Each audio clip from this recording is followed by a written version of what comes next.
चलिए, तो अब एनिमल किंगडम जो है, ये इसमें हम लोग क्या पढ़ेंगे, तो भाई सीधी सी बात है, जैसे मैंने आप लोगों को plant classification, animal classification, bacterial classification, fungi classification, मैंने आप लोगों को जो बायोलॉजिकल क्लासिफिकेशन बताया था, उसमें मैंने आपको मेनली क्लासिफिकेशन का मतलब क्या समझाया था कि कोई भी ऑर्गेनिज्म है भाई, वो कौन सी जगह पर एग्जिस्ट करता है, उसके क्या क्या फीचर्स हैं, उसके हिसाब से उसको किंगडम में रखा जाएगा, फाइलम में रखा जाएगा, जीनस में रखा जाएगा, फैमिली, ऑर्डर, जीनस, स्पीशीज। ठीक है, तो ये अलग अलग जगहों पर, जैसे हम कहाँ रहते हैं, हम जहाँ रहते हैं हमारा मान के चलो कि हम लोग ये कॉलोनी में रहते हैं, ये घर का नंबर है, ठीक है, ये सिटी है ना, वो जिला है, तो हमारा जिले के बाद स्टेट है, वो देश है, वो हमारा जो कॉन्टिनेंट है, हमारा प्लेनेट है। तो मैंने आपको इस तरीके से समझाया था, अगर आपको याद होगा तो ठीक वैसे ही एनिमल किंगडम को भी क्लासिफाई किया गया है। ठीक है, तो एनिमल किंगडम को क्लासिफाई करने की जरूरत क्यों पड़ी, क्योंकि दुनिया में जितने भी एनिमल्स हैं, हम लोग बेसिकली जो है एनिमल्स को किस बेसिस पर क्लासिफाई किए थे, बताइए, क्लासिफिकेशन हम लोगों ने एनिमल्स को किस बेसिस पर किया था, एक अलग किंगडम में, कौन बताएगा, कौन बताएगा, एनिमल्स को किस बेसिस पर क्लासिफाई किया था हमने?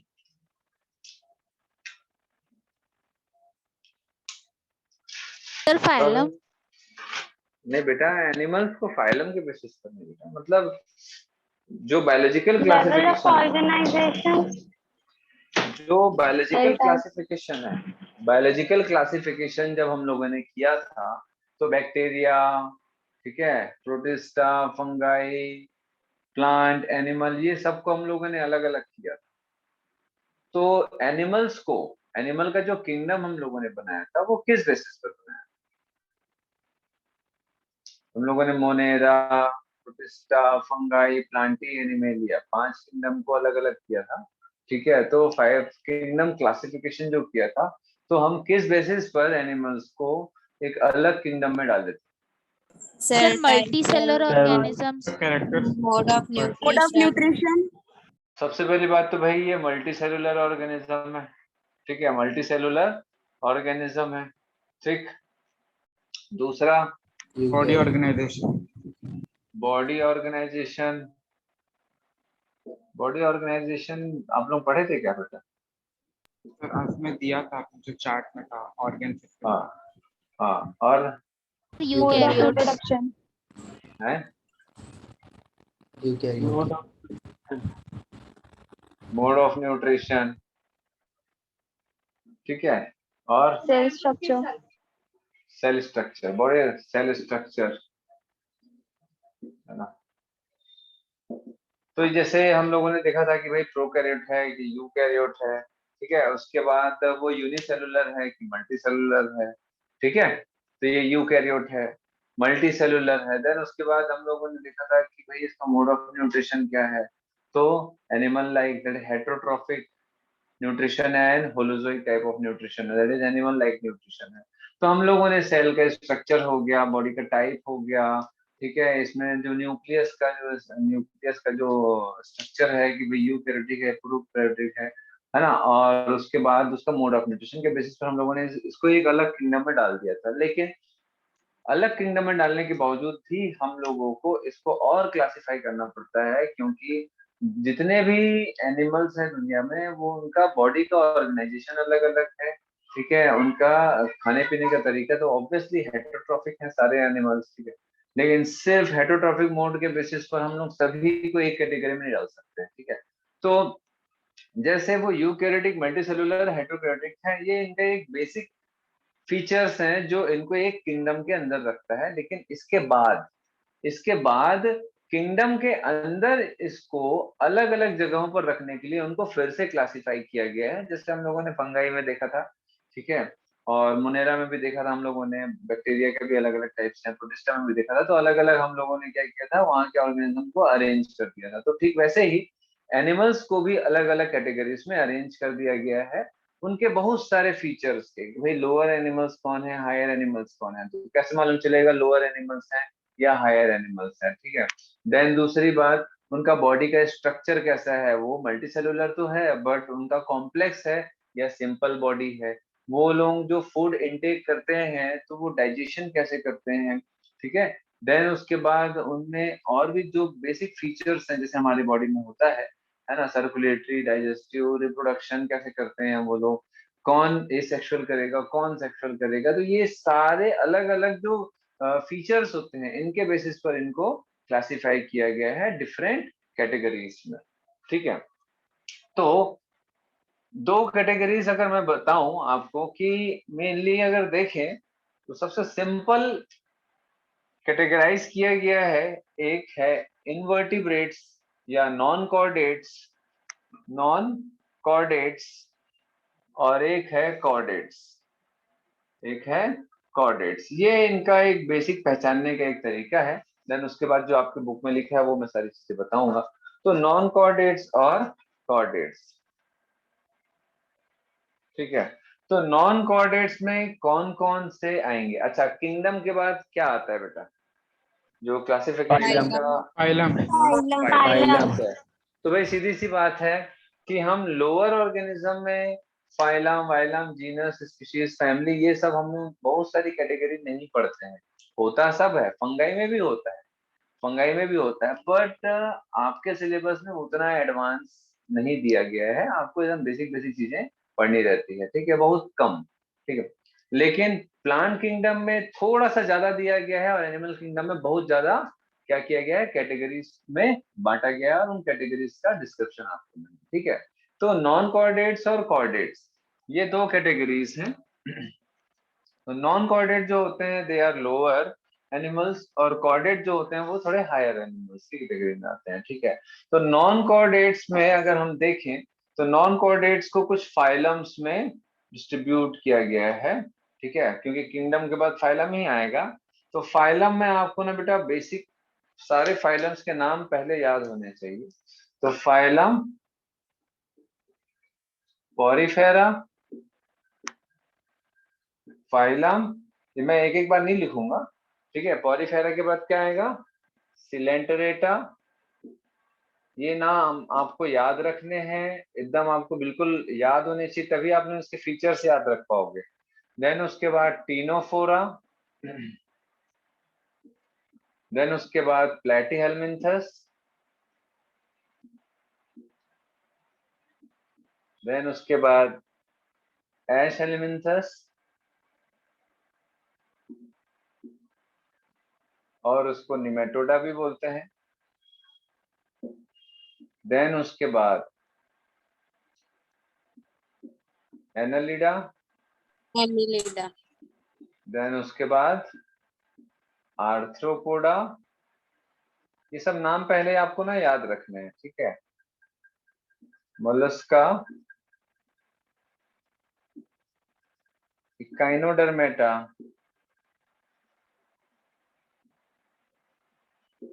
देन उसके बाद हेमिकॉर्डेटा,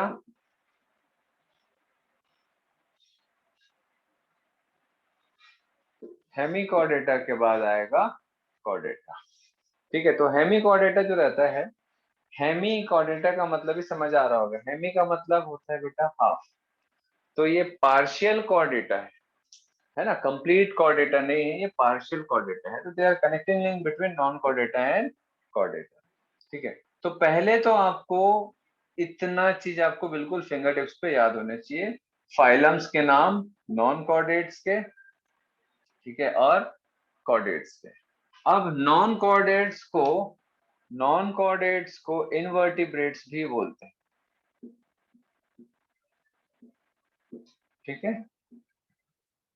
जो आपके बुक में दिया है वो तो खैर पढ़ना ही है ना।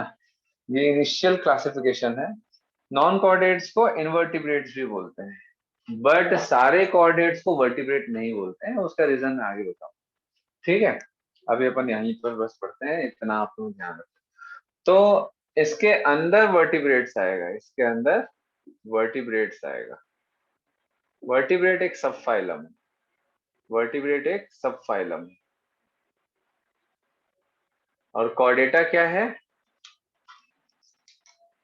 कॉर्डेटा भी एक फाइलम है।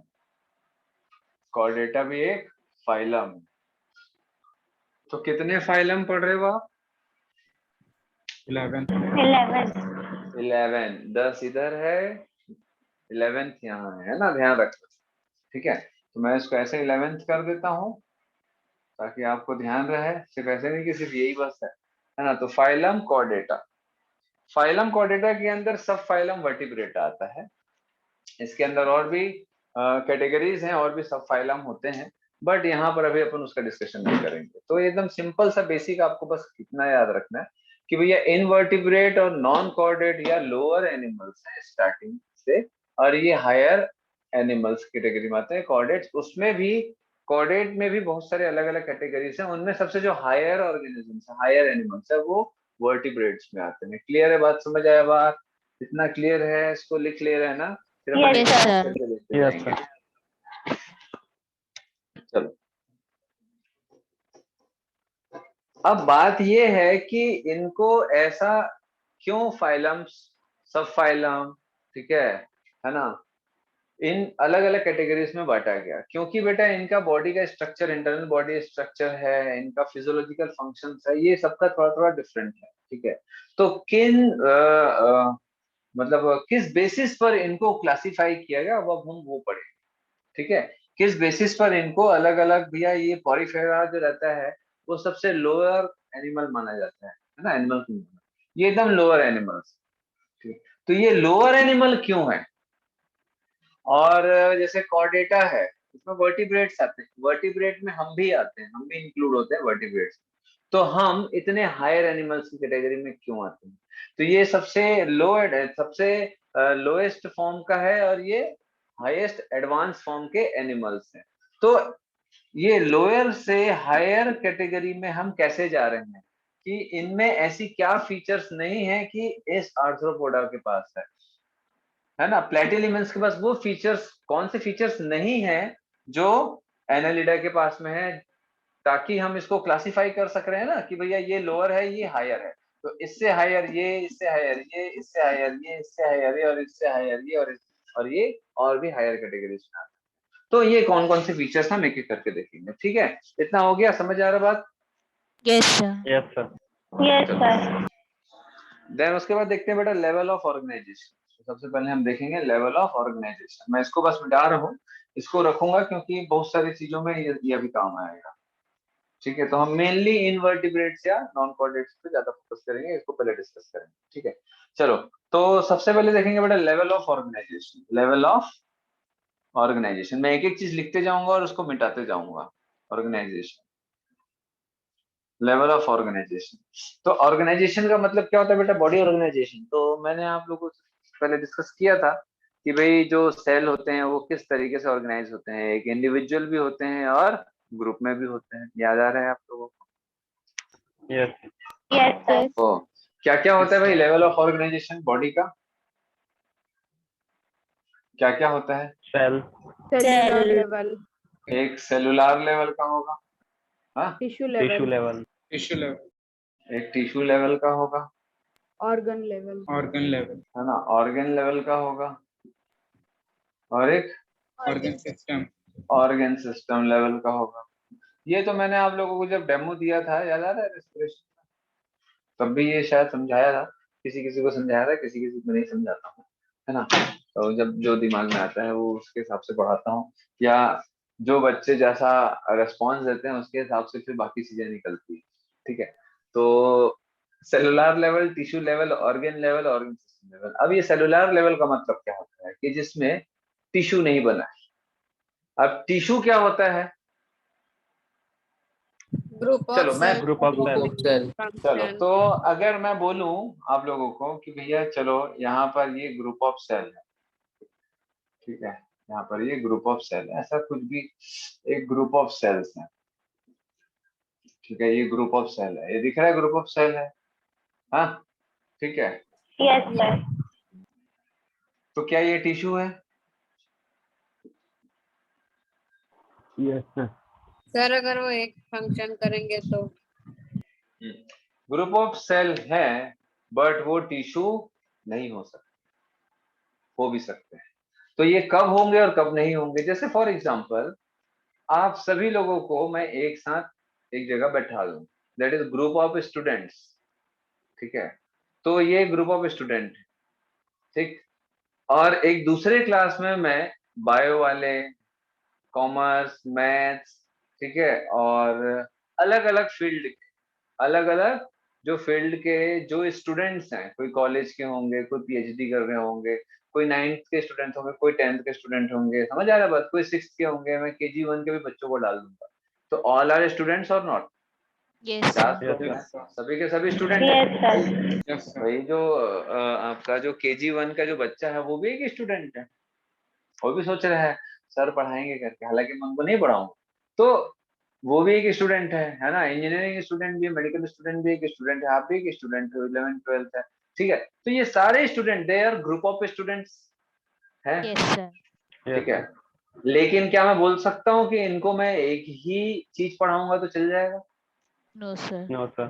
नहीं, No, sir. ठीक है। KG1 वाले को नहीं समझ आएगा, है ना। हो सकता है क्लास 9th तक वालों को ना समझ आए, 9th 10th वालों को समझ आ जाए मैं क्या पढ़ाना चाह रहा हूँ, ठीक है। इंजीनियरिंग वालों को ये सारी चीजें बकवास लगेगी, कॉमर्स वाले लोगों का कोई पल्ले नहीं पड़ेगा, उनको इंटरेस्ट नहीं आएगा। किनको इंटरेस्ट आएगा? सिर्फ बायो वाले लोग, ये हो सकता है 10th वाले लोगों को थोड़ा सा समझ आ जाए। तो ये ग्रुप ऑफ स्टूडेंट्स, ये सभी के सभी एक काम नहीं कर रहे हैं, वो सभी के सभी एक काम नहीं कर रहे हैं, लेकिन आप लोग as a group of student भी हो और सभी के सभी एक ही काम कर रहे हो। क्या? क्लास 11 बायोलॉजी नीट की तैयारी। तो ग्रुप ऑफ सेल का मतलब टिश्यू हमेशा नहीं होगा, ठीक है, जब तक वो सारे ग्रुप ऑफ सेल एक ही काम ना करें। समझ आया बात? ठीक Yes, है। sir. Yes, sir. इसका बहुत तेज साउंड आ रहा है तुमका। चलो, ठीक है। Yes, sir. चलो, तो सेलुलर Yes, लेवल sir. क्या होगा? अब यहाँ से क्या समझ आया कि सेलुलर लेवल का मतलब यूनिसेलुलर होगा या मल्टी सेलुलर होगा, पहले ये बताओ। चलो, मैं बोल रहा हूँ कि जो पॉरीफेरा है, phylum porifera is cellular level of organization, cellular level of organization, इसकी body cellular level of organization है। तो चलो बताओ भाई आस्था कि ये यूनिसेलुलर है या मल्टी सेलुलर है पॉरीफेरा? आस्था, मल्टीसेल्युलर। आयुष, पाठक, Sir, multicellular. सर मैंने भी मल्टीसेल्युलर ही बोला, आवाज आ हाँ रही बेटा, है? हाँ मैं सुन रहा हूँ बेटा, आप गलत हो ऐसा नहीं बोल रहा हूँ, या वो सही है ऐसा नहीं बोल रहा हूँ, मैं सबका आंसर सुनना चाह रहा हूँ। Rashi, porifera is a cellular level of organisation, तो क्या ये मल्टी सेलुलर है या यूनिसेलुलर है पॉरीफेरा? रिद्धि, राशि, multicellular. Hemant, multicellular. Multi cellular, cellular. है ना। तो सेलुलर लेवल का मतलब यूनिसेलुलर नहीं होता है, सेलुलर लेवल का मतलब यूनिसेलुलर भी नहीं होता है। और जैसा कि मैंने बताया आप लोगों को कि एनिमल किंगडम के जो बेसिक फीचर्स थे, जो 5 किंगडम क्लासिफिकेशन में जो इसको क्लासिफाई किया गया था, वैसे है बहुत सारे फीचर्स, बट 3-4 हम बहुत बेसिक फीचर्स हम जो पढ़े हैं, आप जो पढ़े, जो मैंने आपको समझाया है, क्या क्या भैया? They are eukaryotic, they are multi cellular, याद आ रहा है, they are Yes, heterotrophic, sir. ठीक है। हेट्रोट्रॉफिक में भी animal like, that is holozoic nutrition. तो एनिमल किंगडम जो रहता है भाई, हम लोगों ने तो पहले ही देख लिया है कि दे आर मल्टी सेलुलर। तो मल्टी सेलुलर का मतलब हमेशा टिश्यू होगा ऐसा नहीं है। मैं ऐसा क्यों समझा रहा हूँ इतना? क्योंकि स्टेटमेंट वाइज क्वेश्चन आता है आजकल नीट में, कि आपसे पूछेगा कि if there is a group of cell, ठीक है ना, और उसके बाद ग्रुप ऑफ सेल, पहला जो स्टेटमेंट रहेगा कि ग्रुप ऑफ सेल है अगर, ठीक है, सेकेंड स्टेटमेंट रहेगा उसको हम टिश्यू बोल सकते हैं, वो हमेशा टिश्यू होंगे। सेकेंड स्टेटमेंट अगर आएगा, they are called tissue always, तो ऑलवेज वर्ड डाल के इन्होंने चीजों को घुमा दिया है, ठीक है। तो ग्रुप ऑफ सेल का मतलब हमेशा टिश्यू होगा ऐसा नहीं, हमेशा ऐसा नहीं, ठीक है। तो ऐसा बहुत सारे स्टेटमेंट बना सकते हैं कि भैया अगर मल्टी सेलुलर है, फिर आपसे स्टेटमेंट पूछेगा, एक स्टेटमेंट देगा कि animal kingdom includes multi cellular organism, second statement देगा कि they can not exhibit they cannot exhibit cellular level, they always exhibit in tissue level. तो दिमाग में सबसे पहले क्या आएगा? मल्टी सेलुलर का मतलब बहुत सारे सेल, बहुत सारे सेल का मतलब टिश्यू। तो आप क्या बोलोगे? हाँ, स्टेटमेंट 2 भी सही है। समझ आ रहा है क्या बोल रहा हूँ कि लिखना पड़ेगा? Yes, sir. समझ आ रहा है? मैं Yes, आपको sir. बोलेगा कि animal kingdom is multi cellular, animal kingdom is multi cellular. ठीक है, स्टेटमेंट 2 बोलेगा कि all multi cellular exhibits, all multicellular animals exhibits in tissue level और हायर। ठीक है, हायर लेवल, टिश्यू लेवल या ऑर्गन सिस्टम, इसकी बात कर रहे हैं। तो क्या ये ऐसा पॉसिबल है? नहीं। ठीक है, तो इसमें पूछेगा, इसमें ऑप्शन क्या देता है? Statement 1 is correct, option 2 is correct, option 3 है ना, statement 1 and 2 both are correct, option 4 statement 1 and 2 both are incorrect. तो ऐसा क्वेश्चंस आते हैं आजकल। ठीक है, तो आपको बेसिक चीजें एकदम अच्छे से क्लियर होनी चाहिए।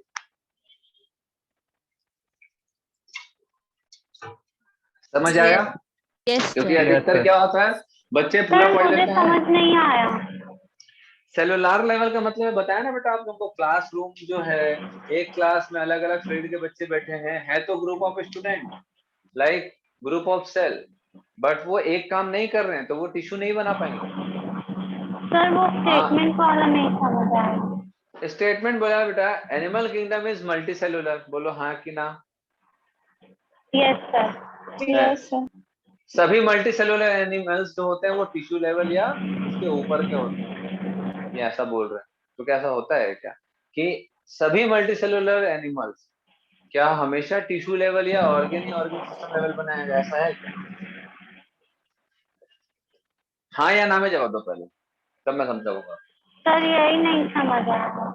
नहीं तो वही तो पूछ रहा हूँ, क्या सभी multi cellular animal tissue level या ऑर्गन सिस्टम के लेवल होते हैं? No sir. No. No, sir. क्यों नहीं होते हैं? क्योंकि कुछ टिश्यू लेवल के नहीं होते हैं। यहाँ बोला है ऑल मल्टी सेलुलर एनिमल, यहाँ लिखा है ऑल मल्टी सेलुलर एनिमल्स, तो भैया they all are multicellular animals, they all are included under multicellular animals, but some animals are multicellular but not tissue level। ठीक है, वो सेलुलर लेवल के लिए। और सेलुलर लेवल का मतलब होता है ग्रुप ऑफ सेल जो अलग अलग काम करते हैं। जैसे फॉर एग्जांपल ये ग्रुप ऑफ सेल है, तो ये भैया मान के चलो ये डाइजेशन में काम कर रहा है ना, और ये एक्सक्रीशन में हेल्प कर रहा है, समझ आ रहा बात, ये प्रोटेक्शन में हेल्प कर रहा है, समझ आ रहा बात, ये सेल रिप्रोडक्शन में हेल्प कर रहा है। तो सारे सेल एक साथ तो हैं बट वो सारे एक जैसे काम नहीं कर रहे हैं।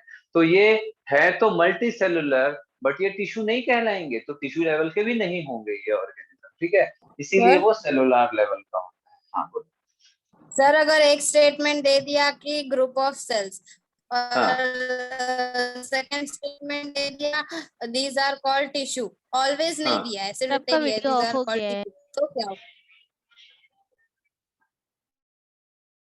वीडियो ऑफ हो गया है।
समझो अच्छे से? Yes sir. चलो अब उसके बाद तो बाकी आप लोगों को उतना ज्यादा समझाने की जरूरत नहीं है, सेलुलर लेवल एक बार समझ आ गया। तो भैया ध्यान रखेंगे porifera is cellular level of organisation, coelenterata जो रहता है वो टिश्यू लेवल का ऑर्गेनाइजेशन है, सिलेंट्रेटा एंड टिनोफोरा। देन उसके बाद प्लेटिलेमेंट जो रहता है वो ऑर्गन लेवल का ऑर्गेनाइजेशन, ठीक है। देन उसके बाद बाकी सब क्या होंगे, organ system level of organisation, ठीक है, क्लियर है। तो ये आप लोगों को ना देखो, ये तभी आप लोग बता पाओगे टिश्यू लेवल का कौन है, जब आप लोगों को ये पूरे के पूरे जो इनवर्टिब्रेट्स के फाइलम्स हैं इनको आप अच्छे से याद रखोगे, तभी आप बता पाओगे, ठीक है। तो प्लेटिलेमेंट्स Yes, sir. क्या है बेटा, ऑर्गन लेवल है, हाँ। देन उसके बाद क्या रहेंगे, पूरा क्या रहेंगे, पूरा Organ Annelida, system level. Arthropoda, Organ system level. ये पूरा का पूरा ऑर्गन सिस्टम लेवल, मतलब कॉर्डेटा भी ना, कॉर्डेटा को भी इंक्लूड करना है, कॉर्डेटा को भी इंक्लूड करना है, क्लियर है। चलो देन उसके बाद ये हो गया एक, है ना, ये एक बेसिस ऑफ क्लासिफिकेशन है ना। देन उसके बाद हम लोग क्या देखेंगे, नेक्स्ट क्लासिफिकेशन का बेसिस, ये सब हम लोग बेसिस ऑफ क्लासिफिकेशन देखना है कि भाई किस बेसिस पर इनको अलग अलग कैटेगरी में क्लासिफाई किया गया है। देखो इसका सबसे इंपॉर्टेंट जो होता है ना, एनिमल किंगडम का सबसे इंपॉर्टेंट होता है बेसिक्स ऑफ क्लासिफिकेशन। तो जो भी बेसिक चीजें बता रहा हूँ उसको अच्छे से समझ लो, इसको याद कर लो, नेक्स्ट क्लास में याद करके आना। नहीं तो इसमें क्या है बेटा, इतने सारे फाइलम्स हैं, उसमें इतने सारे फीचर्स हैं, एक एक का सेपरेट याद रखोगे तो कभी जिंदगी में याद नहीं रहने वाला। सबका एक साथ फीचर्स अभी से आप अच्छे से सेपरेट करके याद कर लो, है ना। और जैसे मैं बताते जा रहा हूँ कि भाई इसको ऐसे लिख के एक जगह से लिखने के बाद किसका क्या हो रहा है वो आपको ऐसे ध्यान रखना है। अलग अलग वही चीजों को आप जब पढ़ोगे बाद में, जैसे बुक में दिया है, तो दिमाग में वो ज्यादा समय तक नहीं रहता है, ठीक है। देन उसके बाद हम देखेंगे डाइजेस्टिव सिस्टम, ठीक है, डाइजेस्टिव सिस्टम। अब देखो बेटा, डाइजेस्टिव सिस्टम कई लोगों में प्रेजेंट होता है और कई में एब्सेंट होता है, तो एब्सेंट भी होगा, ठीक है। और किसी किसी में डाइजेस्टिव सिस्टम इनकम्प्लीट होता है, किसी किसी में डाइजेस्टिव सिस्टम कंप्लीट भी होता है, ठीक है, कंप्लीट डाइजेस्टिव सिस्टम। अब ये कंप्लीट और इनकम्प्लीट का जो कॉन्सेप्ट है इसको ध्यान से समझो, ठीक है। और एब्सेंट क्यों होता है, डाइजेस्टिव सिस्टम की जरूरत क्यों पड़ती है, हालांकि मैं आप लोगों को पढ़ाऊंगा, ठीक है, बाद में। और जो बहुत लेट से आए हैं मैं उन लोगों को सेकेंड टर्म के समय एक साथ सभी को पढ़ाऊंगा। मैं ये सोच रहा हूँ कि अभी रिवाइज करने में सोचा सभी को एक साथ, बाकी लोगों का रिविजन भी हो जाएगा। तो डाइजेस्टिव सिस्टम की जरूरत हमको क्यों पड़ती है, पहले ये बताओ। हाँ डाइजेशन के लिए। क्यों बेटा, क्यों करते हैं डाइजेशन, नहीं करेंगे तो क्या होगा, हम डाइजेशन क्यों करते हैं फूड का, Nutrition से। बॉडी को फूड न्यूट्रिशन के मिले। एब्जॉर्प्शन के लिए। तो बिना अच्छा, अगर किसी में डाइजेस्टिव सिस्टम एब्सेंट है तो क्या वो न्यूट्रिशन को एब्जॉर्ब नहीं कर पाएगा? सब ब्रेक डाउन करके एब्जॉर्प्शन करना। नहीं, मेरा ये सवाल है कि अगर किसी में कोई एक एनिमल है उसके पास डाइजेस्टिव सिस्टम एब्सेंट है तो क्या वो न्यूट्रिशन नहीं ले पाएगा?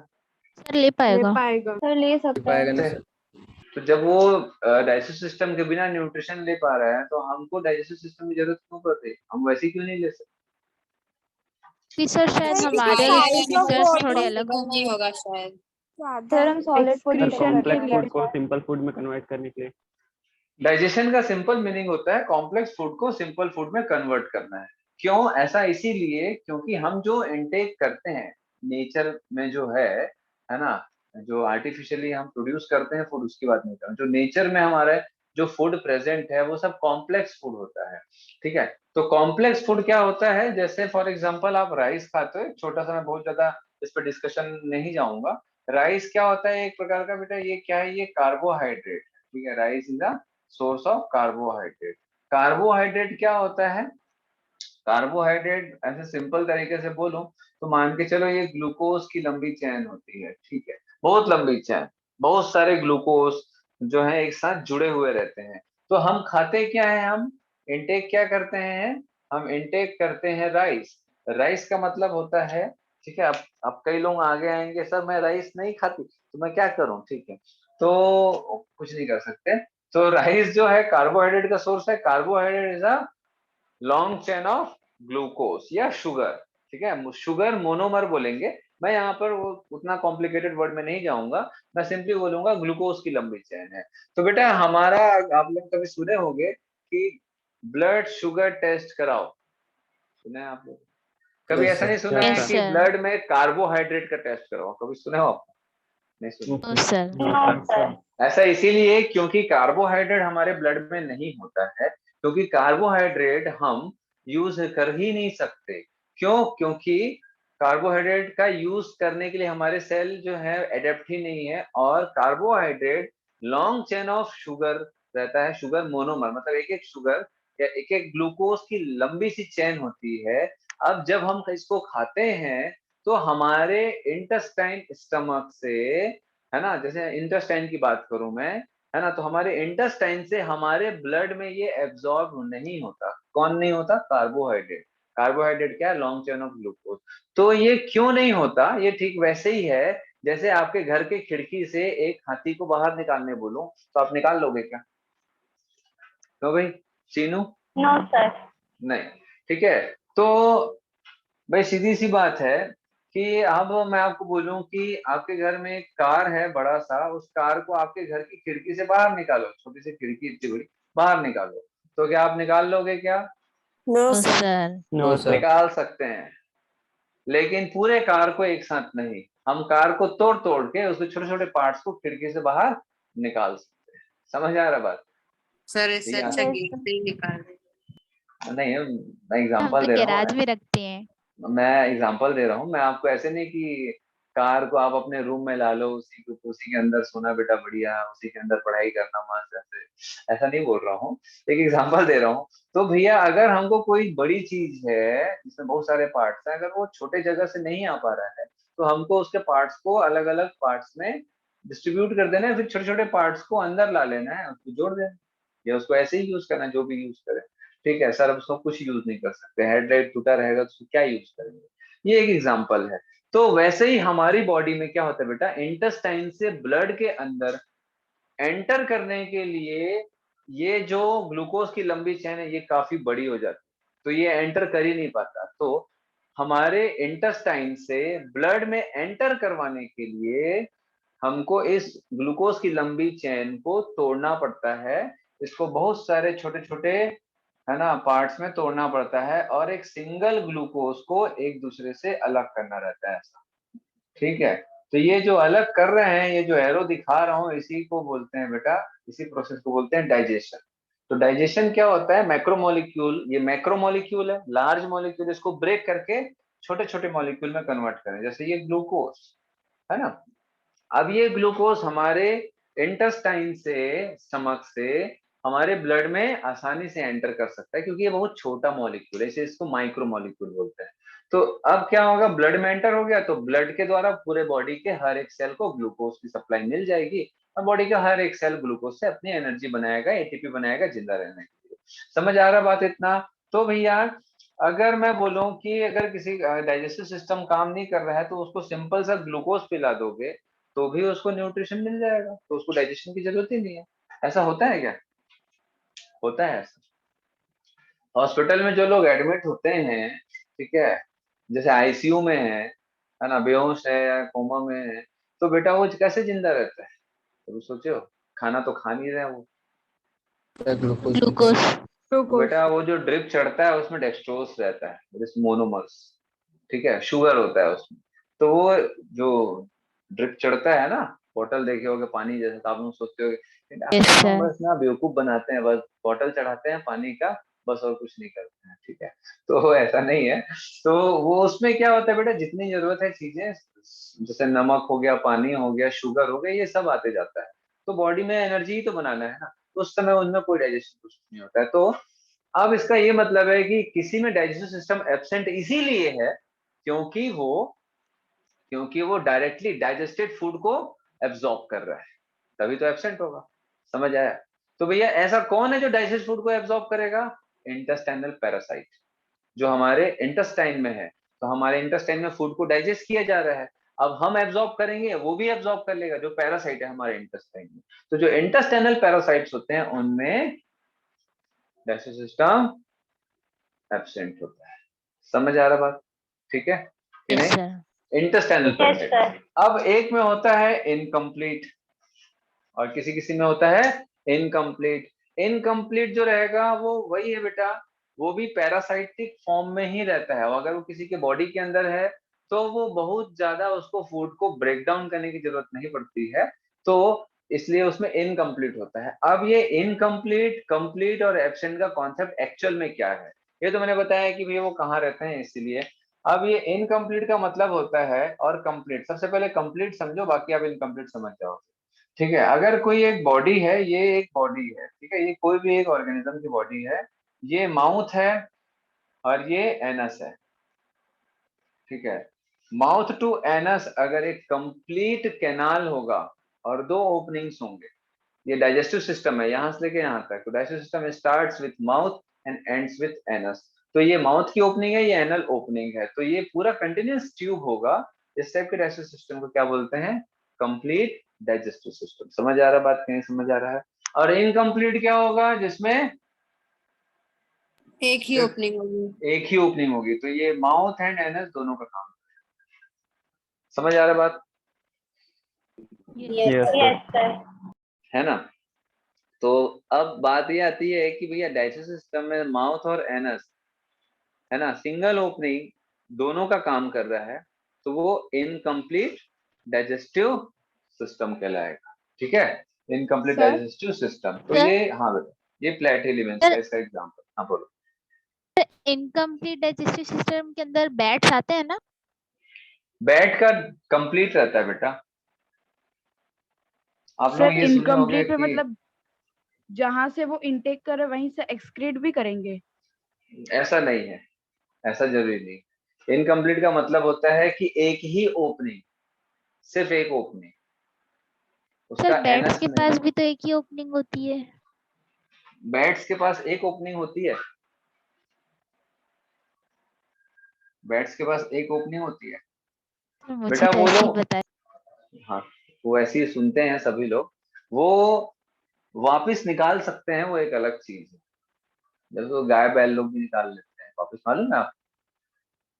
सर मालूम है आप? यस सर, Yes, जुगाली sir. बोलते हैं। Yes, sir. जुगाली, जो जुगाली करते हैं Yes, वो sir. लोग, है ना, पेट से निकालते हैं, वो एक अलग चीज है, बट होता है। क्लियर है? क्योंकि बेटा हायर एनिमल्स का वो, बैट्स किस में आते हैं पता है? मैमल। मैमल्स में आते हैं। ठीक है, और मैमल जो रहते हैं वो हायर एनिमल्स में आते हैं। ठीक है, ओके सर। चलो। अब बाकी जो है कंप्लीट डाइजेस्टिव सिस्टम किसमें होगा? यहां से लेकर के पूरा कॉर्डेटा तक।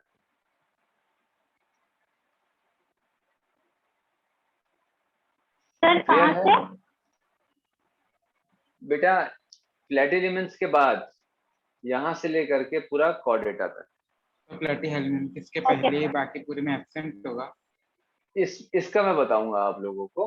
डाइजेस्टिव सिस्टम जैसा कोई चीज नहीं होता है, ठीक है, डाइजेस्टिव सिस्टम जैसा कोई चीज नहीं होता है, क्योंकि अब यहाँ पर मैं आप लोगों को वही चीज बताऊंगा। पहले ये आप लोग इसको समझ गए कि नहीं? Yes Yes, sir. Sir. Yes, sir.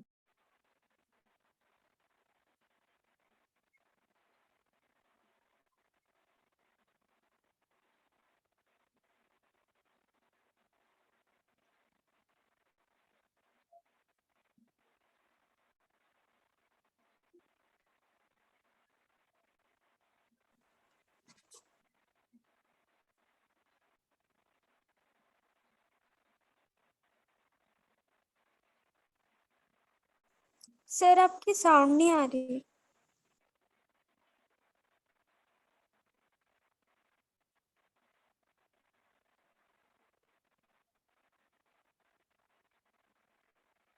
एक मिनट बेटा, है ना।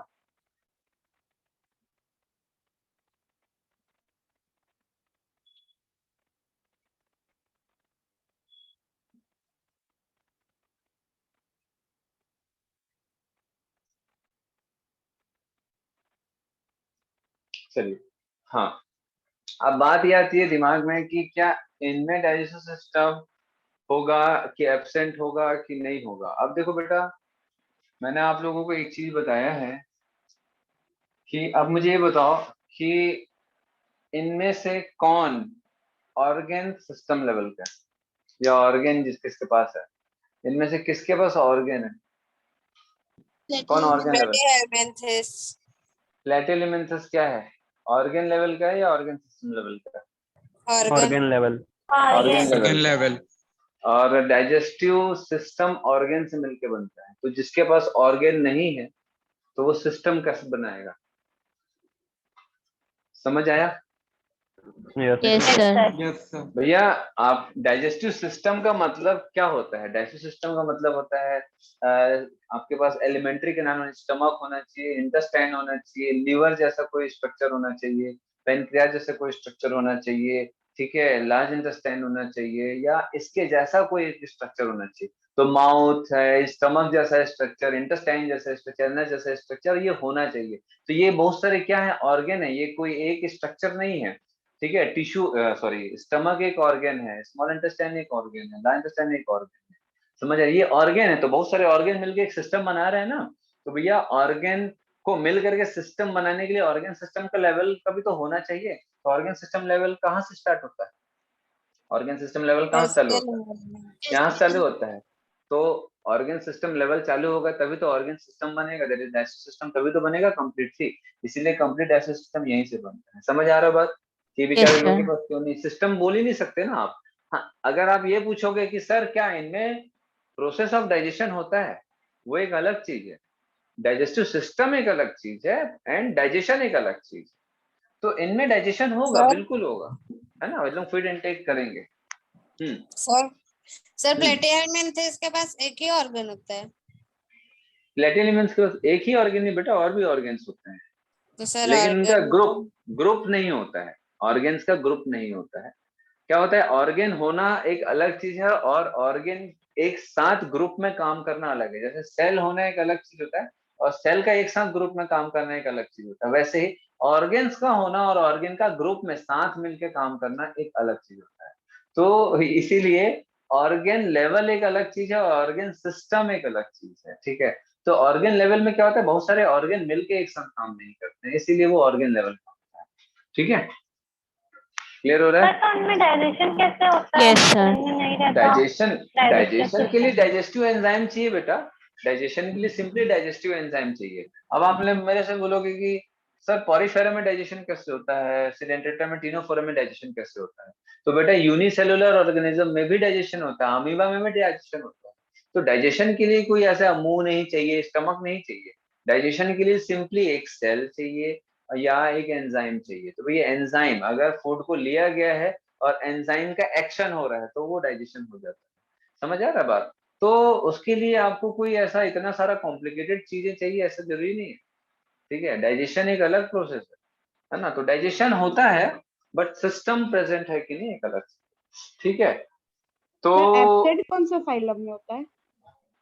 डाइजेशन बेटा, डाइजेस्टिव सिस्टम एब्सेंट होगा ना बेटा। प्लेटी वही सर, एलिमेंट्स में डाइजेस्टिव सिस्टम किसमें प्लेटी absent होता है? प्लेटी एलिमेंट्स में एब्सेंट भी होता है और कुछ एनिमल्स में इनकम्प्लीट भी होता है। तो प्लेटी एलिमेंट्स में दोनों होता है, प्लेटी एलिमेंट्स में दोनों होता है, ध्यान रखिए। और बाकी ये जो है इनमें एब्सेंट ही होगा।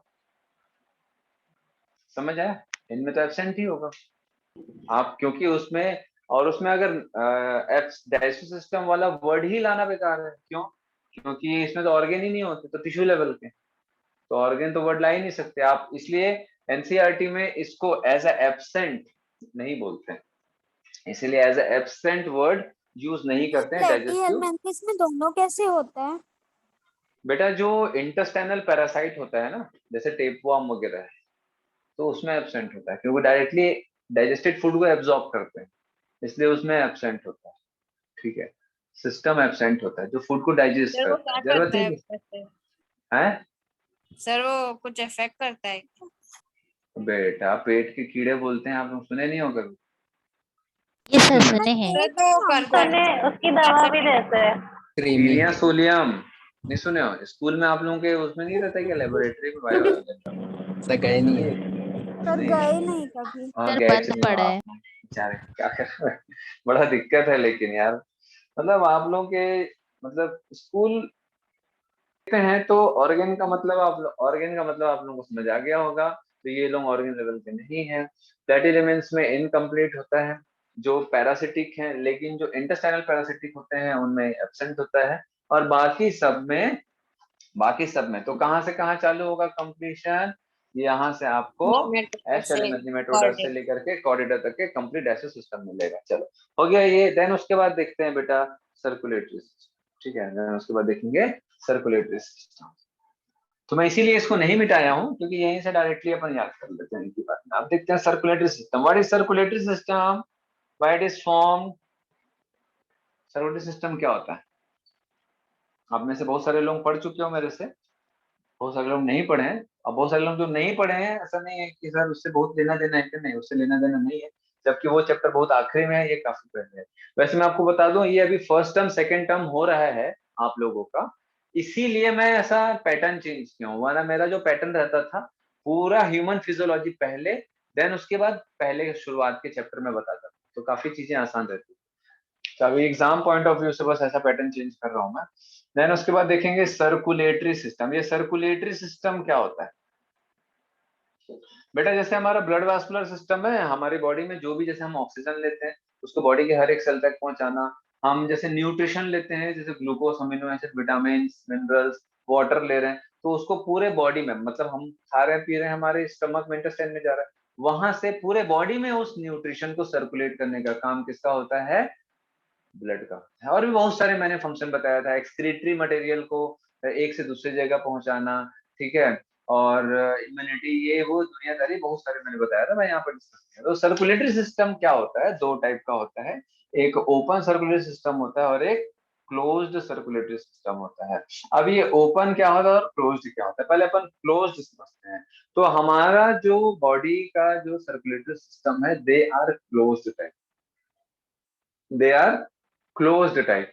क्लोज्ड का मतलब है कि ब्लड कहीं पर भी आपको ओपन एंड में नहीं मिलेगा, मतलब ब्लड हमेशा एक क्लोज्ड चैनल में ही फ्लो होता है, आर्टरीज, वेन्स और कैपिलरीज।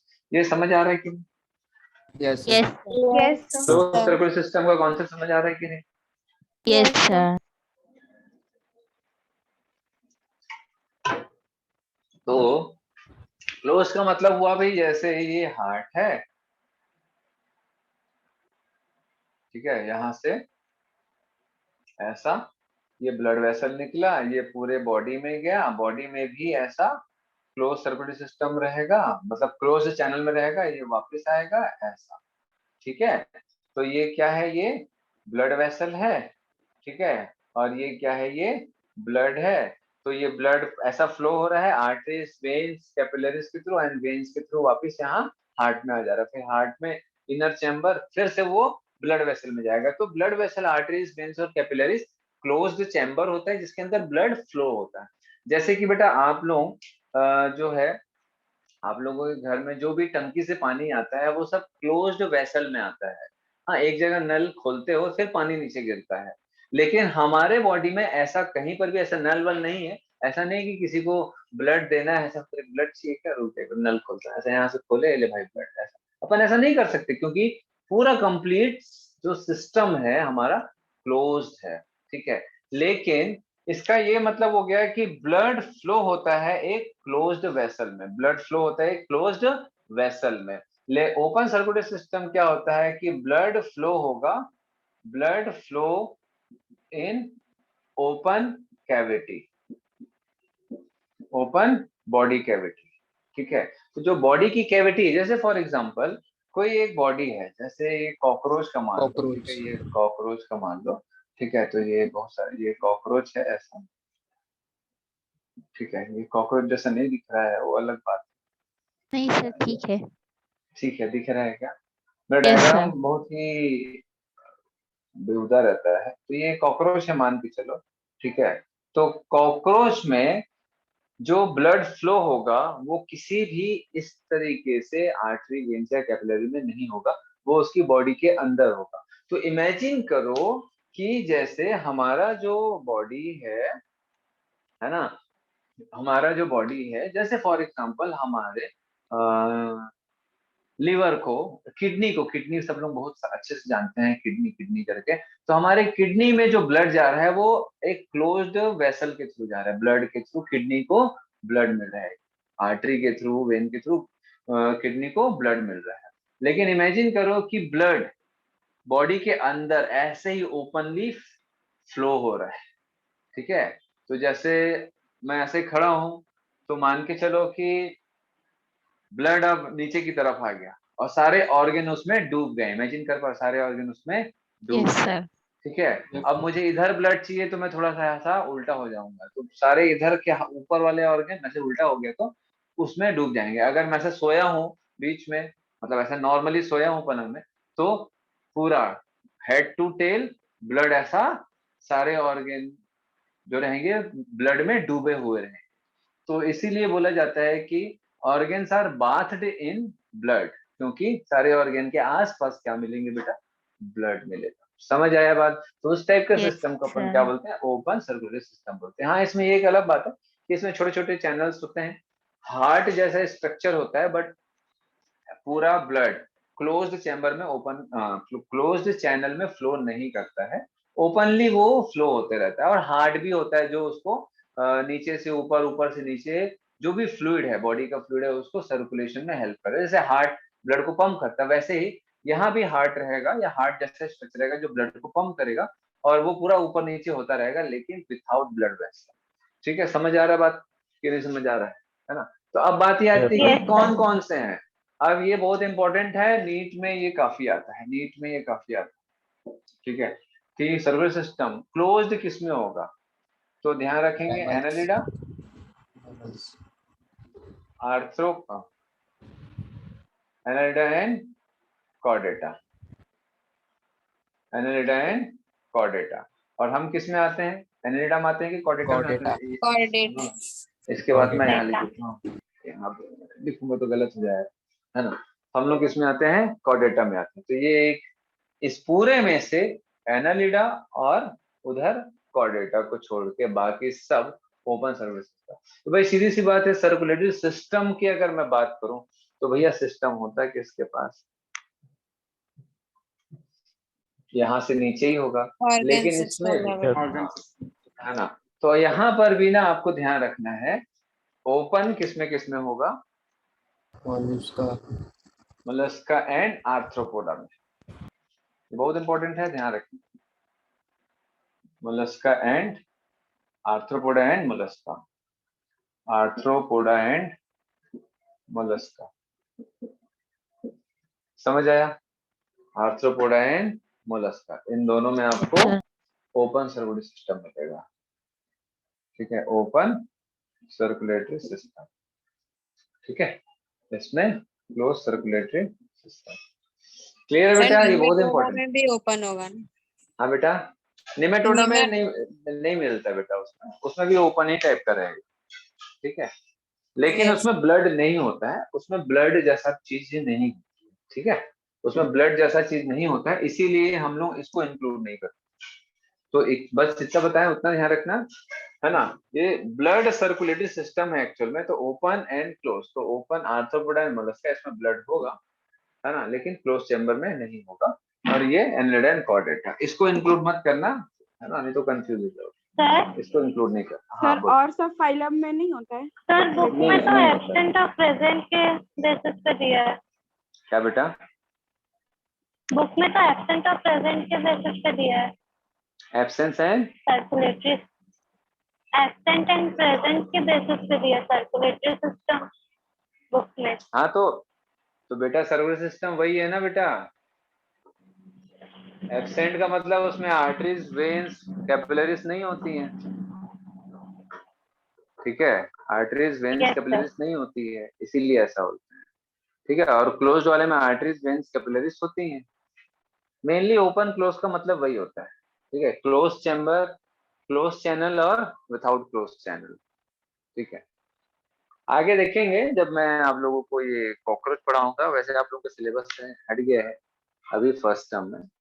तो कॉकरोच में क्या होता है, हार्ट होता है, और वो कंटिन्यूस पंप करता है, ऐसे एक साइड से ऐसा फ्लूइड आएगा, ब्लड आएगा, फिर पंप होगा, दूसरी साइड से ऐसा सर्कुलेट होता है, फिर इधर से आया, पंप किया, ऐसे सर्कुलेट होता है। जैसे आप लोग कभी वो बचपन में से खिलौना देते हैं तो ऐसा पानी वाला नहीं आता है बटन, ऐसे Yes, sir. प्रेस करोगे Yes, Yes, sir. sir. Yes, sir. Ring Yes, ring Yes, ऐसे sir. पानी से आता है, फिर रिंग ऐसे, यस सर। तो बस वैसी Yes, टाइप का इनका sir. सिस्टम रहता है। चलो, तो ये हटा रहा हूं मैं, बस आप लोग ज्यादा कुछ ध्यान नहीं रखोगे ना, तो मैं आपको एकदम सिंपली बताऊं कि सिर्फ एग्जांपल आता है, ठीक है, ज्यादा कुछ ध्यान नहीं रखोगे, वैसे समझा दिया हूँ, सिर्फ एग्जांपल आता है कि भैया ये कौन सा किसमें आता है, बस खत्म, ठीक है। चलो, खास तौर पे ये ज्यादा आता है, open circuit system, arthropoda and Mollusca, ठीक है। चलो, देन उसके बाद नेक्स्ट देखेंगे इसमें।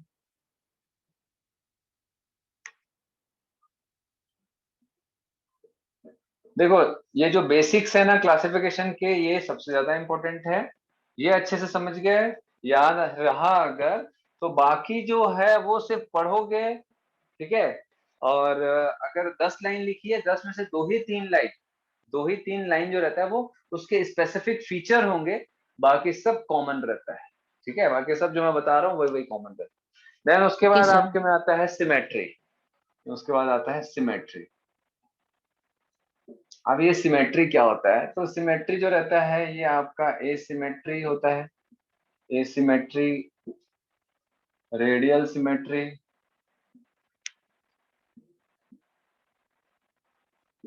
और एक होता है बाइलेटरल सिमेट्री। होते बहुत सारे हैं, बट आपके सिलेबस में इतना ही है ना, रेडियल के बाद बाइरेडियल भी होता है, बट आपको नहीं पढ़ना है वो। चलो, तो अब सिमेट्री को समझने के लिए पहले ना बाइलेटरल सिमेट्री को समझो। सिमेट्री का मतलब होता है कि इक्वालिटी। अब जैसे फॉर एग्जांपल मुझे देख, ठीक है, अगर यहाँ से एक लाइन खींचूं मैं, तो अगर आप देखोगे तो बॉडी के इस साइड और इस साइड थोड़ी सी सिमेट्री दिख रही है। अगर ऐसे मांग भी बीच से कर दूं तो और अच्छा होगा, ठीक है, थोड़ी और अच्छी सिमेट्री आएगी। इधर एक आंख, इधर एक आंख, इधर आधे दांत, इधर एक कान, इधर एक कान, ठीक है, सर पर हार्ट, इधर, हाँ, हाथ पैर, समझ आ रहा इसका बात? हार्ट तो हार्ट Yes, sir. हार्ट, अरे भाई जो सभी ऑर्गन को नहीं लेना रहता है, ठीक है ना। तो मैं सभी ऑर्गन की बात नहीं कर रहा हूँ, कुछ कुछ मेजर ऑर्गन की बात कर रहा हूँ। तो अगर हम देखें एक्सटर्नली अगर, ठीक है, तो बॉडी अगर दो इक्वल हाफ में डिवाइड होता है ना, बॉडी अगर दो इक्वल हाफ में डिवाइड हो सकता है, ठीक है, और वो सिर्फ एक ही प्लेन से होगा। एक ही प्लेन मतलब जैसे कोई एक इंसान है ना, जैसे कोई एक इंसान है, ये ऐसा,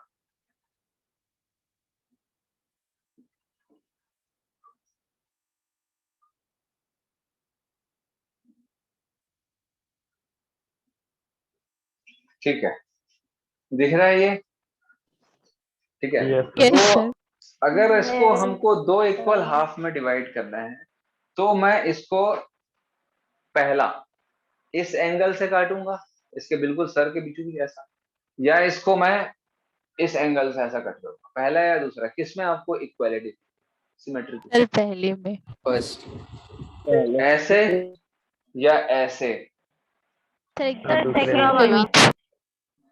सेकंड. फर्स्ट या सेकंड? बेटा फर्स्ट से काटेंगे तो सारे आंख, नाक, कान, मुंह, सारे कान को छोड़ दो, सारे पूरे आंख वांख जो रहता है ये बाहर की तरफ आ जाएगा, ठीक है, और बाकी इधर कुछ भी नहीं रहेगा, हेड वाले इधर में। लेकिन अगर कोई ऐसा कट करते हैं, ठीक है, तो आंख, नाक, मुंह, कान एक साइड, हाथ आधा इधर, हाथ आधा इधर, लंग्स आधा इधर, ऐसा टाइप का, इंटेस्टाइन आधे इधर, ऐसा, तो ऐसा थोड़ा सा ये डिवीजन इक्वल दिखेगा हमको, समझ आ रहा बात? तो अगर किसी भी बॉडी को अगर सिर्फ एक ही प्लेन से डिवाइड करने से वो दो इक्वल हाफ में डिवाइड होगा। अगर किसी बॉडी को,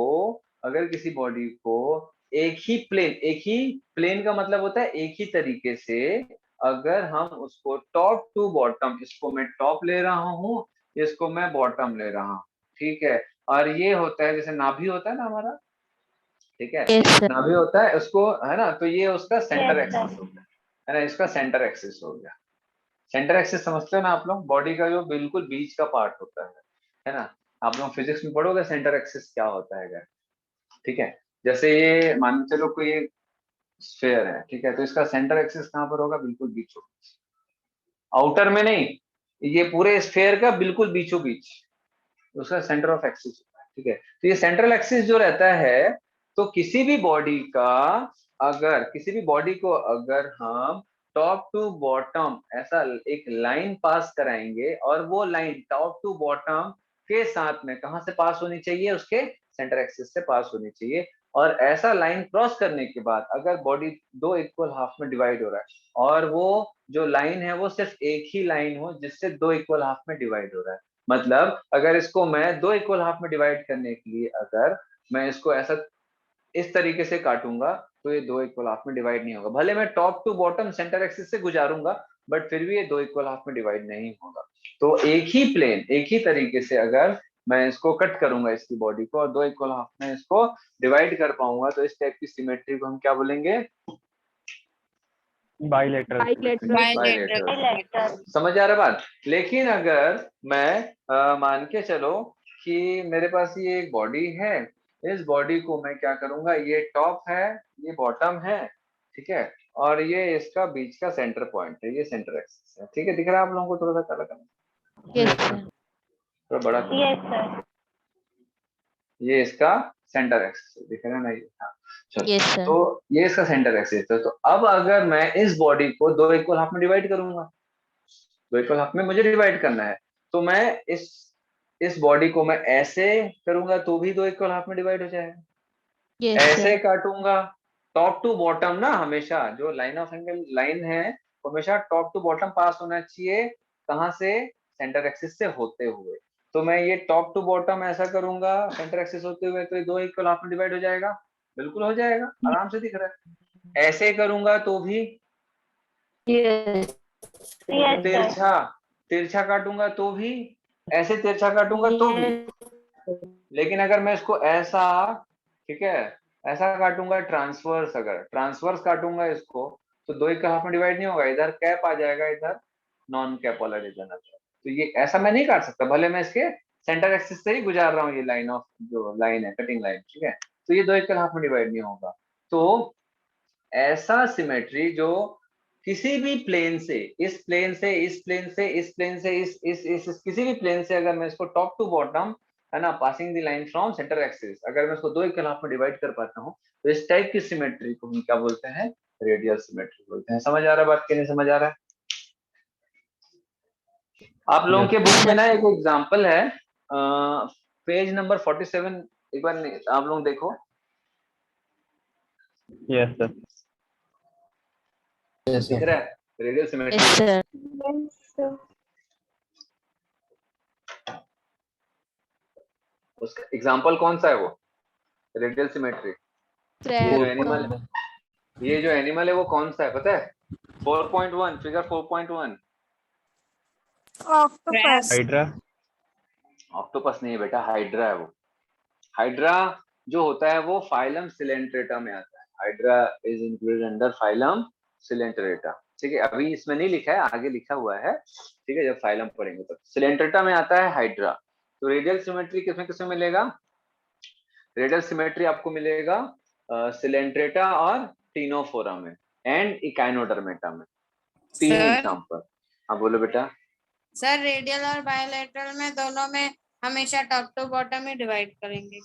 हाँ बेटा, आप खुद ही देखो ना, अगर रेडियल सिमेट्री जो हाइड्रा है ना, फिगर 4.1, वो ऊपर से काटा जा रहा है, देखो वर्टिकल, ट्रांसवर्सली नहीं काटा जा रहा है। अगर उसको ट्रांसवर्स काट के देखो क्या होगा, सारे इक्वल डिवाइड टेंटिकल्स, नहीं होता है। सारे टेंटिकल्स एक साइड चले जाएंगे ना। जैसे ये हाइड्रा है, ये हाइड्रा है, ठीक है, ये हाइड्रा है, हाइड्रा के ये टेंटिकल्स हैं, ऐसे ये टेंटिकल्स हैं, ठीक है, ये टेंटिकल्स हैं, टेंटिकल्स होते हैं इसके। तो अगर इसको आप ऐसा ट्रांसवर्सली कट कर दोगे तो ये कहाँ सिमेट्री कहाँ हुआ बेटा? समझ आ रहा बात? Yes sir, yes sir. Symmetry ये इधर आधा ये कहाँ सिमेट्रिकल हुआ? इसको आप ऊपर से कैसे भी काटो, किसी भी लाइन एंगल, किसी भी प्लेन से काटो, लेकिन टॉप टू बॉटम अगर काटोगे, ठीक है, वर्टिकली, तो लॉन्गिट्यूडनली काटे ऐसा, टॉप टू बॉटम। समझ आ रहा है आप लोग, ऐसा ऐसा कर रहा हूँ तो, ठीक है कि नहीं समझ आ रहा है, इसके सर ऊपर समझ आ ऐसा, रहे हैं। है ना। तो इसको अपन बोलते हैं रेडियल सिमेट्री। तो रेडियल सिमेट्री का एग्जांपल मोस्ट मोस्ट इंपॉर्टेंट है, ठीक है, ध्यान रखेंगे, वेरी वेरी इंपॉर्टेंट है नीट के लिए। रेडियल सिमेट्री का एग्जांपल सिलेंटरेटा, टिनोफोरा एंड इकाइनोडर्मेटा दो टाइप का सिमेट्री एग्जिबिट करता है, ठीक है, एक रेडियल और दूसरा बायलेटरल भी करता है, जिसको जब मैं वो पढ़ाऊंगा तब मैं समझाऊंगा, ठीक है। तो दोनों होता है, तो मेनली इकाइनोडर्मेटा का ध्यान रखिए। हो गया, क्लियर है? Yes. Yes. Yes, sir.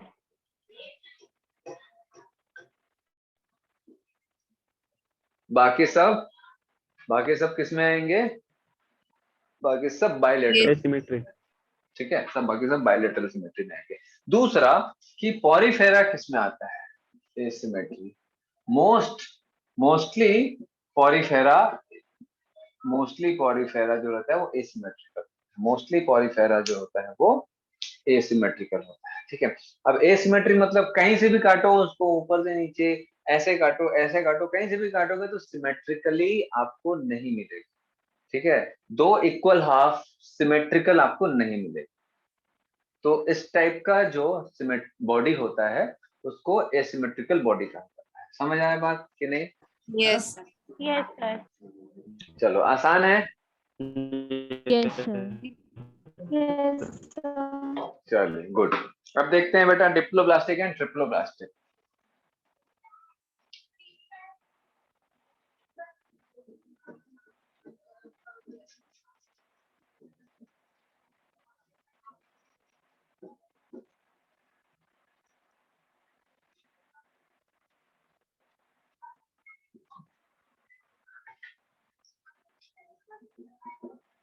Diploblastic and triploblastic.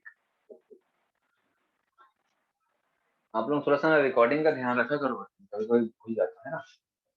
Yes sir.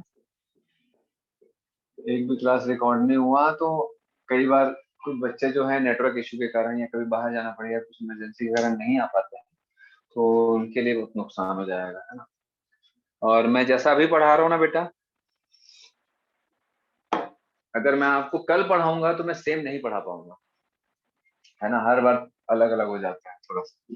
तो डिप्लोब्लास्टिक ट्रिप्लोब्लास्टिक एनिमल क्या होता है, या मैं बोलूंगा कि जर्म लेयर्स, ठीक है।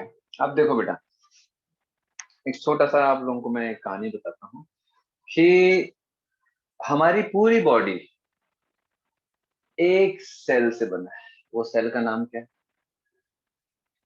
Zygote. मालूम है? क्यों भाई? दीपिका साहू, रिद्धि, सो रही हो क्या रिद्धि? परवेश, No, sir. प्रकृति, यस सर। हाँ, ईशा, Yes, sir. चलो। तो हमारी पूरी बॉडी जो है वो एक सेल से बनता है, जाइगोट इनिशियली। लेकिन जाइगोट पूरी बॉडी को नहीं बनाता है, स्टार्ट बनना यहीं से होता है, मतलब पूरी बॉडी का फॉर्मेशन स्टार्ट यहीं से होता है, किसी भी एम्ब्रियो का फॉर्मेशन स्टार्ट जाइगोट से ही होगा, ठीक है। और ये जाइगोट जो है बेटा, ये पॉरीफेरा में भी बनता है, ऐसा नहीं है कि नहीं बनता है, वो बहुत सारे ऑर्गेनिजम्स में बनता है, ठीक है। अब जाइगोट के बाद ऐसा क्या होता है ना। तो देखो बेटा, जाइगोट का क्या होगा, फर्दर डेवलपमेंट होगा, ठीक है, जाइगोट का फर्दर डेवलपमेंट होगा और दो टाइप के सेल्स बनते हैं, टू टाइप्स ऑफ सेल्स, ठीक है। ये मैं बहुत सारे डेवलपमेंट को बीच में खा गया हूँ, ठीक है, मैं नहीं बता सकता यहाँ पर क्योंकि सबका अलग अलग तरीका होता है। तो जाइगोट डेवलप होगा, ठीक है, आप क्लास 12 में पढ़ते हुए इसको, जाइगोट से यहाँ तक आने में ना काफी टाइम लगता है, जिसको हम क्लास 12 में पढ़ेंगे। तो जाइगोट 2 टाइप्स ऑफ सेल से बनता है ना? सॉरी, जाइगोट 2 टाइप के सेल में क्या होगा बेटा? डिफरेंशिएट होगा। डिफरेंशिएशन का मतलब होता है कि वो अपनी पहचान अलग कर लिया, है ना? वो अपनी पहचान को अलग कर लिया। तो जाइगोट डिफरेंशिएट होगा 2 टाइप्स ऑफ सेल्स में। डिफरेंशिएट ऐसा लिख देता हूँ, ठीक है, इन 2 टाइप्स ऑफ सेल। तो पहला है एक्टोडर्मल सेल एंड दूसरा है एंडोडर्मल सेल, ठीक है। तो ये क्या होता है बेटा कि जैसे अगर आप घर बना रहे हो, जैसे अगर आप एक घर बना रहे हो, तो आप किस मतलब कौन कौन से इंसान की मदद करते हैं? चलो मैं जैसे पूछूंगा वही बताएंगे, है ना? क्वेश्चन क्या है? मैं ये पूछ रहा हूँ कि अगर कोई घर बना रहा है, जैसे आप घर बनाना चाह रहे हो, एक अच्छा कोई भी एक नॉर्मल सा घर बनाना चाह रहा है, बड़ा भी बना सकते हो, ठीक है। तो आपको किस किस इंसान की जरूरत पड़ेगी, कौन कौन से लोग हैं जिनकी जरूरत पड़ेगी, मैं जैसे पूछूंगा वही बताएंगे, है ना? ये सिंपल चीज है, कोई बहुत भारी चीज नहीं। चलो, हाँ, बताओ भाई। Ayush T, Ayush T, The construction workers, हाँ, कंस्ट्रक्शन वर्कर्स की जरूरत है। कंस्ट्रक्शन वर्क और बेटा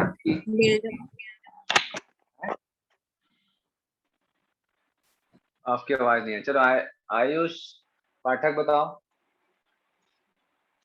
जल्दी बताओ बेटा, ये बहुत ज्यादा समय के लिए नहीं बताना है। आपके भाई आवाज थोड़ा, हाँ, लेबर बेटा, कौन कौन से लेबर बेटा?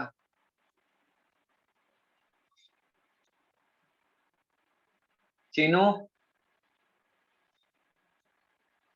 भूमि, यस सर। सबसे पहले तो आर्किटेक्ट की जरूरत पड़ेगी, देन बहुत सारे लेबर्स लाइक जो ब्रिक्स लगाने का काम करेंगे लेयर बाय लेयर एंड और बहुत सारे ऐसे टाइप के लेबर। क्या क्या तो भाई? पेंटर।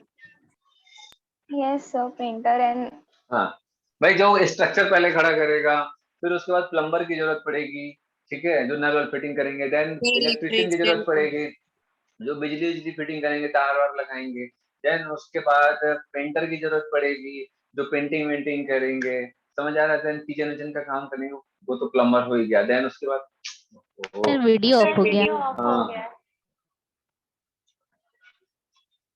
तो और उसके बाद फिर जैसे वो टाइल्स वाइल्स लगाने वाले हो गए, वो वर्कर हो गए, ठीक है। और उसके बाद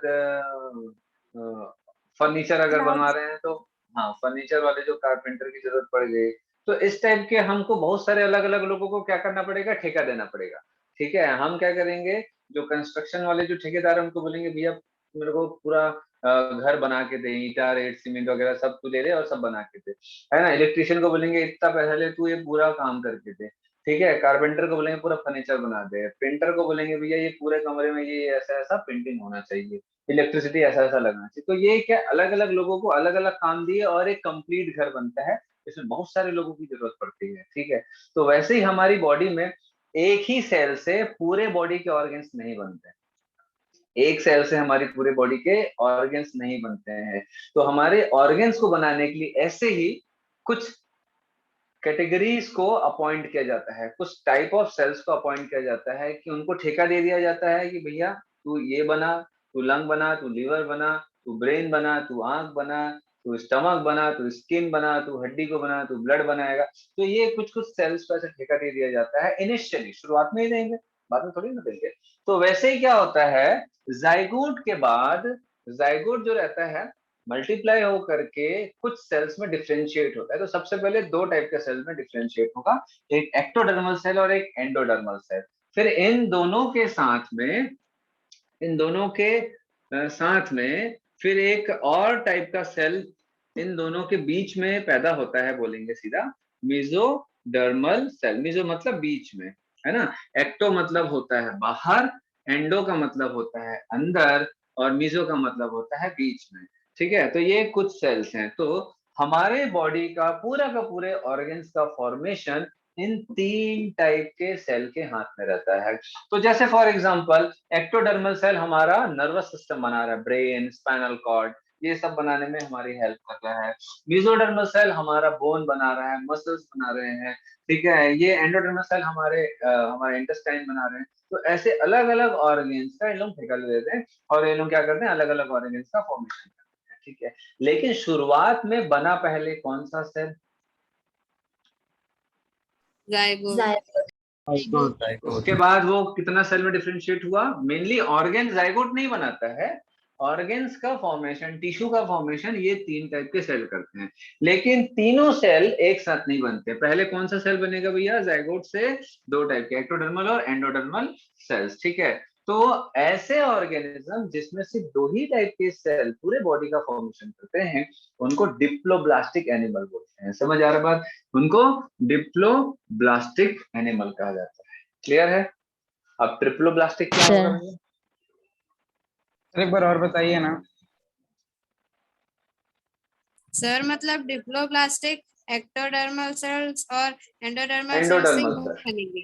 हाँ। तो डिप्लोब्लास्टिक एनिमल ऐसे एनिमल्स होते हैं जो 2 टाइप के जर्म लेयर्स, 2 टाइप के सेल से उनके पूरे बॉडी का फॉर्मेशन होता है।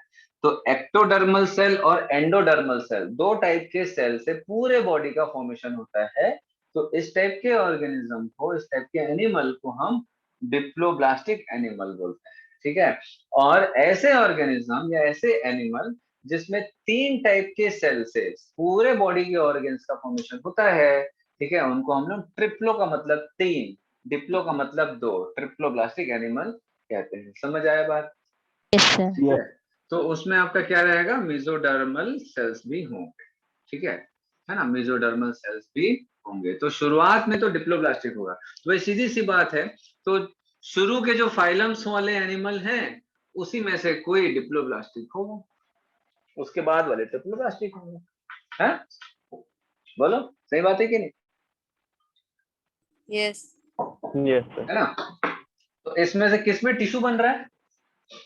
सिलेंट्रेटा और टिनोफोरा। Coelenterata and Ctenophora. तो इसीलिए डिप्लोब्लास्टिक है ये, डिप्लोब्लास्टिक है।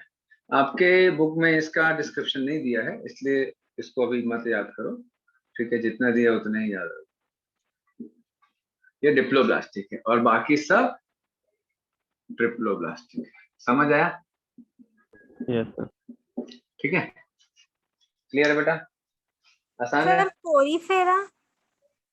पॉरीफेरा बेटा ये टिश्यू लेवल के नहीं है, इसलिए उसमें ना ये वर्ड यूज नहीं करते। सच बताऊं तो ये वर्ड को यूज नहीं करते हैं।